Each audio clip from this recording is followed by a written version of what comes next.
Hello बच्चों, welcome to my YouTube channel. अब हम लोग बात करेंगे कुछ और उसी सीरीज को कंटिन्यू करेंगे। ट्रिग्नोमेट्री पर कुछ प्रैक्टिस क्वेश्चन और देखें जरा। क्या दिया हुआ है कि alpha plus beta plus gamma equals to 2 pi, then which one of the following is true. इस टाइप की कैटेगरी के क्वेश्चन अक्सर देखने को मिलते हैं और यहाँ पर समस्या ये आती है कि इतने लेंदी ऑप्शंस होते हैं कि देख के डर लगने लगता है। ऐसे क्वेश्चंस में हमें बिल्कुल भी डरना नहीं है, बहुत आसानी से क्वेश्चन सॉल्व होते हैं। कैसे सॉल्व होंगे?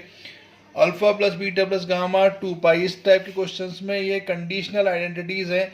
इस टाइप की क्वेश्चंस में ये कंडीशन जरूर दी होगी और ये दी है तो कुछ नहीं करना, सबको बराबर बराबर बांट दो और आंसर ढेर करो। Alpha plus beta plus gamma 2 पाई मतलब 360 दिया हुआ है और 360 दिया हुआ है तो मैंने क्या बताया था कि बराबर बराबर बांट दो, तो तीनों को मैंने बराबर बांट दिया। अल्फा को बीटा को कोई लड़ाई का झंझट ही नहीं है, तीनों को बराबर दे दो 120 डिग्री। और 120 डिग्री दे दिया तो तीनों को 360 हो गया। 2 पाई मतलब 360, देन तीनों को बराबर हो गया। तो देन आंसर को चेक करो, हमें बस ट्रू देखना है, तो जहाँ पर हमें ट्रू मिल जाए वहीं पर रुक जाना है, क्योंकि इस टाइप की कैटेगरी के क्वेश्चंस में कभी भी दो आंसर मैच नहीं करते, इसलिए डरने की जरूरत नहीं है। आंसर सीधा सीधा ढेर कर दो, इसमें कभी भी दो मैच नहीं करेंगे। तो तुम्हें जहाँ आंसर मिला वहीं रुक जाओ। तो देखो वैसे चेक करके देख लेना। अभी प्रैक्टिस तुम लोगों पर टाइम, अभी जैसे कि तुम लोग आसानी से अलग से प्रैक्टिस करना। मैं तुम लोगों को जो तरीका मैंने कहा कि इसमें कभी भी दो ऑप्शन मैच नहीं कर सकते हैं। तो देखो 10 120/260, तो √3 प्लस √3 120/260 60 60। 1060 की वैल्यू कितनी होती है? √3 √3 √3 √3। लो क्वेश्चन ढेर। √3 प्लस √3 प्लस √3 कितना होता है? 3√3, और √3 का √3 से मल्टीप्लाई हुआ तो भी ये 3√3, दोनों पोर्शन बराबर, hence a is the correct answer. इतने सिंपल क्वेश्चंस होते हैं, आसानी से ढेर कर सकते हो, बिल्कुल भी टाइम नहीं लगेगा। Next question. इस क्वेश्चन में क्या करना है? वो कह रहा है कि tan beta equals to n sine alpha cos alpha upon 1 minus n sine square alpha, then tan alpha minus beta. ये शायद IIT का क्वेश्चन भी है, बहुत अच्छा क्वेश्चन है।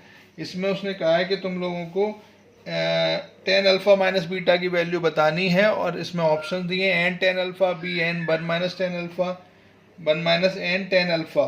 तो इस टाइप के क्वेश्चन में हमें कुछ नहीं करना, चूंकि अल्फा बीटा की बात हो रही है तो अल्फा बीटा को कुछ मान लो अपने मन से। मैंने वैसे भी कहा था साइन और कॉस का क्वेश्चन है, इसमें हम लोग एक्चुअली में थोड़ा सा बस ध्यान रखना है कि जब भी हमको जीरो मानने में, यहाँ पे ये कि पूरे 10 जीरो डायरेक्ट जीरो हो जाएगा, तो उसमें फिर हमें दिक्कत आती है। थोड़ा सा वैल्यूज मान लेते हैं। तो सबसे बेस्ट क्या है कि मैं यहाँ पर क्या करता हूँ कि अल्फा बीटा दोनों को एक साथ मान लेता हूँ 45 डिग्री। कहानी तो वही है, लेकिन एकदम अल्फा बीटा को यहाँ पर हम लोग पूरी तरह से आसान, चूंकि 10 का क्वेश्चन है, 10 दिया हुआ, 10 निकालना है। हाँ 10 है, ये साइन नहीं है। साइन और कॉस में हम लोग पूरा क्वेश्चन अगर साइन और कॉस का होता तो 90 डिग्री मानते, लेकिन 10 का है तो 90 तो मानने खतरनाक हो जाएगा।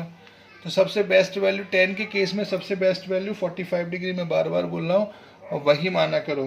तो सबसे पहले यहाँ पर क्या बनेगा? tan 45 equals to n sine 45 cos 45 upon 1 minus n sine square 45। दिख रहा है? ये समझ में आ रहा होगा। चलो अब इसको ढेर कर दो, तो ये हो जाएगा tan 45 1 होता है, तो ये हो जाएगा 1 equals to n 1/√2 1/√2 upon 1 minus n into 1/√2 का स्क्वायर मतलब 1/2। इसको क्रॉस कर दो तो ये हो जाएगा 1 minus n upon 2 equals to n upon, ये भी √2 इंटू √2 हो जाएगा। n/2 के पास जाएगा तो ये हो जाएगा n/2 plus n/2 equals to 1। तो this implies n equals to आ गया 1। n अगर 1 आ गया तो इसमें सीधी सीधी बात है, क्योंकि n ही तो दिक्कत कर रहा था। अल्फा बीटा तो हमने पता करा ही हुआ है, तो n की वैल्यू 1 है। तो ऑप्शन में tan अल्फा माइनस बीटा कितना आ रहा है? अल्फा माइनस बीटा tan 0 आना चाहिए, क्योंकि अल्फा की वैल्यू कितनी है? 45, बीटा की वैल्यू 45, हमें ये निकालना है। तो tan 45 माइनस 45 कितना हुआ? tan 0। tan 0 का मतलब आंसर कितना आना चाहिए? 0, यानी ऑप्शन से हमारे पास आंसर आना चाहिए 0। तो अब मेरे पास दोनों चीज़ें हो गई, n की वैल्यू 1 हो गई और मुझे फाइनल आंसर लाना है, एन की वैल्यू 1 रखने पर आंसर लाना है 0।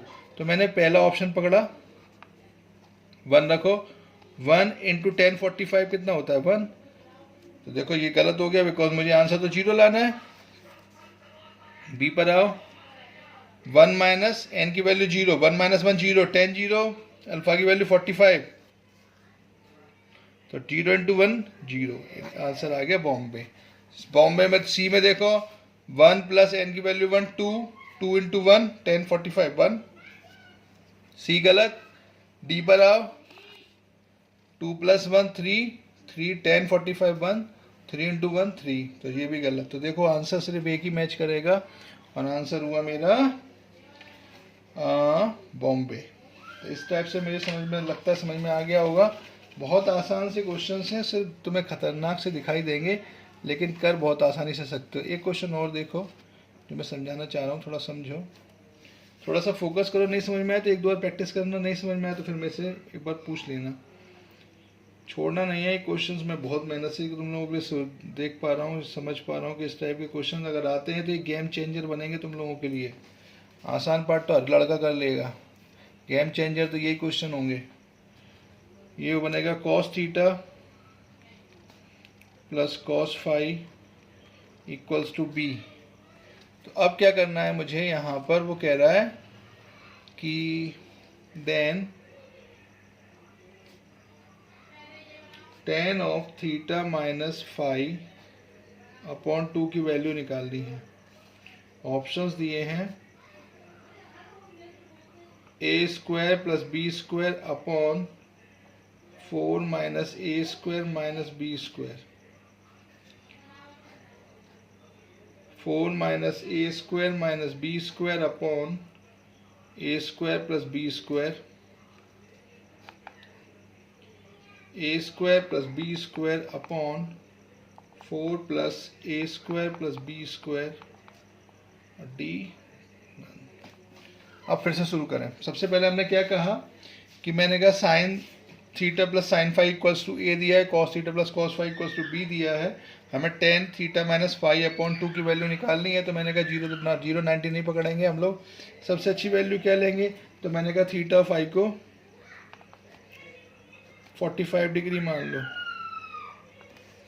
45 बेस्ट वैल्यू होती है 10 के केस में, तो मैंने 45 मान लिया। तो यहाँ पर अगर मैं यहाँ रखूँगा तो 45 साइन 45 प्लस साइन 45 1/√2 प्लस 1/√2 अगर ऐड करोगे तो कितना आएगा, 1/√2 प्लस 1/√2 कितना हो जाएगा 2/√2, यानी फाइनली √2, यानी कि कुल मिला के ए मेरा आ गया √2 और वही कॉस्ट भी 1/√2 प्लस 1/√2, यानी ए और बी दोनों ही मेरे कितने आ गए √2।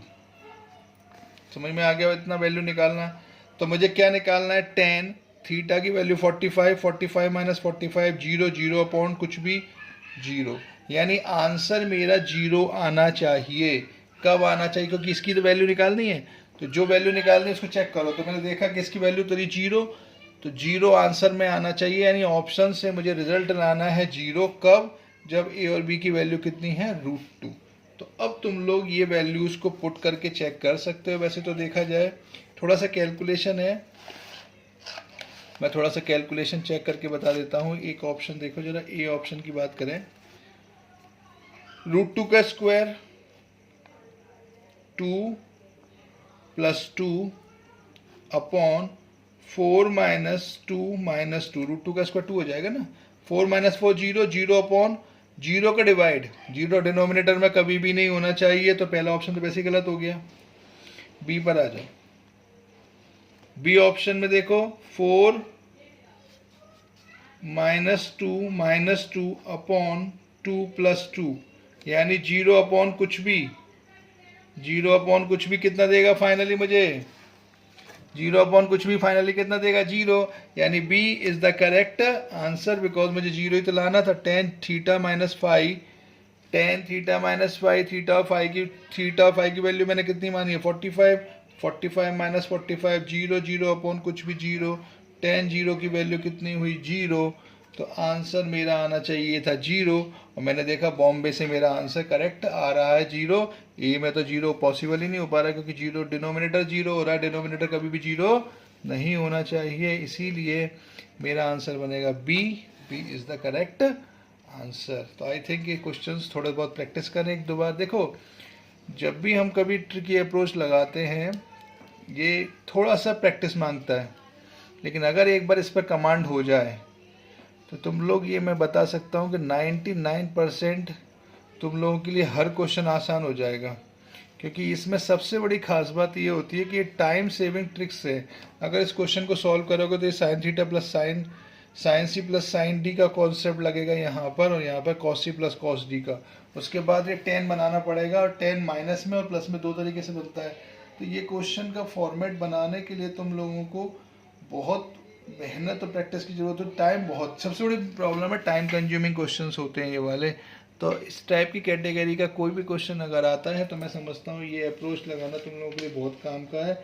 इसको प्रैक्टिस करो, समझो, कोई दिक्कत आए तो मुझे बताओ। मेरे हिसाब से मैं शुरू से बोल रहा हूँ कि ट्रिग्नोमेट्री और अलजेब्रा ये दो पार्ट ऐसे हैं जिसमें हम लोग काफ़ी हद तक ट्रिकी अप्रोच कंसेप्ट लगा सकते हैं, वेरीफाई कर सकते हैं। वेरीफाई सिर्फ ट्रिग्नोमेट्री और अलजेब्रा बहुत ज़्यादा होता है।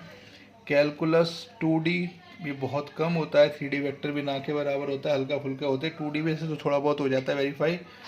तो जितना पोर्शन वेरीफाई हो रहा है उस पोर्शन को वेरीफाई करो, कोशिश करो, प्रैक्टिस करोगे तो बहुत आसान ज़रूर 100% ये चीज़ समझ में आएंगी। थैंक्स फॉर वॉचिंग, धन्यवाद।